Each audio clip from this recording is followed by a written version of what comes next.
Well, it's time now for our focus report on the programme, and today we're heading to the Iranian island of Qeshm. Sandwiched between the Iranian mainland and the UAE, the little-known island is hardly a tourist hotspot.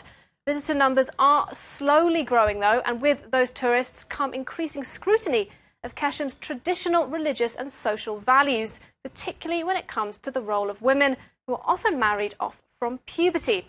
Well, our correspondents in the region gained rare access to film on the island, and they sent us this report on the growing pressures to modernise its conservative society. This is the island of Qeshm, complete with boats, fishermen and paradise landscapes. But behind the postcard scenery lies one of Iran's most traditional societies. Outside their villages, women rarely go out alone. 17-year-old Sadiyeh is shaking up that tradition. She's the first daughter in her family to attend university, and her studies have taken her to the Iranian mainland, to the port city of Bandar Abbas. A change that took her mother some getting used to. I cried a lot the first day. I was extremely sad. Now I'm starting to adapt. Her mother wears a burqa, a mask partially covering her face, a sign that she is married.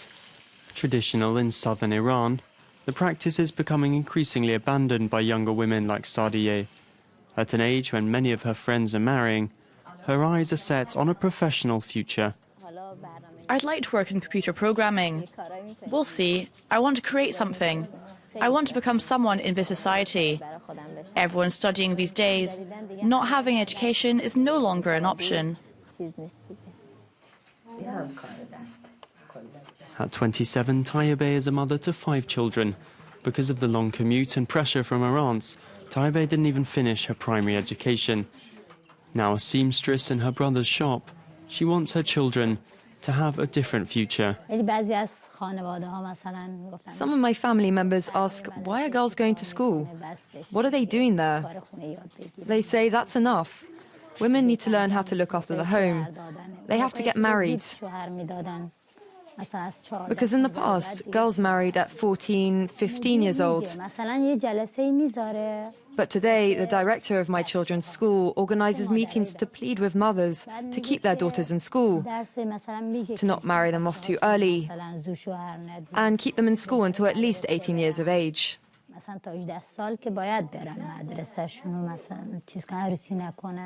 Sending more girls to school is also an important goal for Hamid, a teacher trying to shake up these ancestral traditions from his classroom.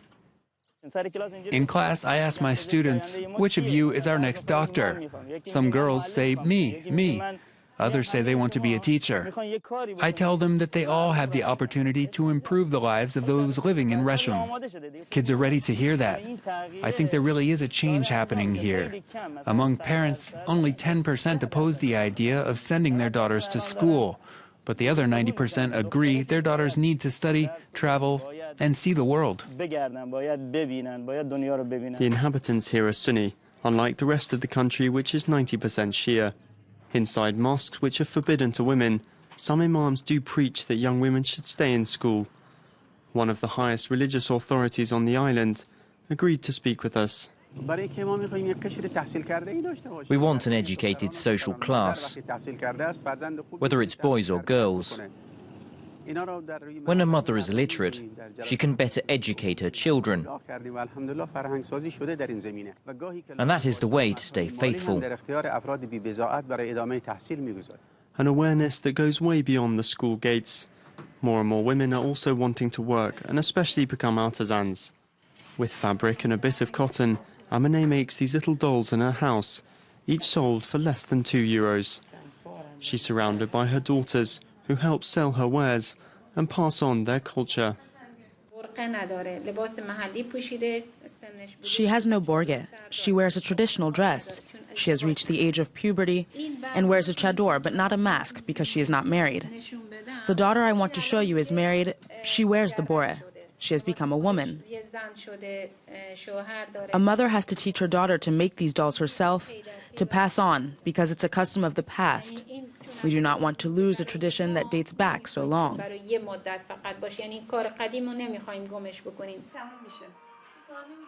The youngest sister, Jima, is not married. She has transformed the family home to accommodate travellers from around the world. She thinks this growth in tourism on the island has also begun to change attitudes. In my family, everything is now in my hands, and that's good. In the village, those who were against what I was doing, who said that we should not welcome tourists, that it was not acceptable, that we would lose our culture, even they are now waiting for tourists and opening their homes. That way they can earn a salary. Women are also doing the same thing. Women here, like the country as a whole, want to be more visible in society. This new generation of young women who may one day play an even greater role on their island home.